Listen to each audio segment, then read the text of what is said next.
vizinha, separada do marido e tá morando sozinha. Além dela ser bonita, é um poço de bondade. Vendo meu carro na chuva, ofereceu sua garagem. Ela disse ninguém usa desde que ele me deixou. Dentro da minha garagem teia de aranha juntou. Põe seu carro aqui dentro, se não vai enferrujar. A garagem é usada, mas seu carro vai gostar.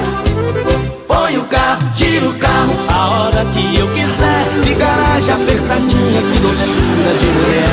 Tiro cedo, põe à noite e também de tardezinha. Tô até trocando óleo na garagem da vizinha. Põe o carro, tira o carro, a hora que eu quiser. De garagem apertadinha, que doçura de mulher.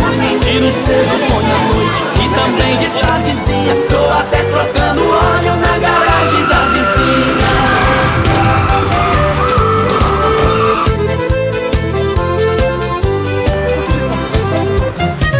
Só que meu poçante tem uma linda carretinha. Eu uso pra beber pouco na minha cidadezinha. Mas a garagem é pequena, o que é que eu faço agora? O meu carro fica dentro, os poucos ficam de fora. A minha vizinha é boa, da garagem vou cuidar. Na porta o mato cresceu, dei um jeito de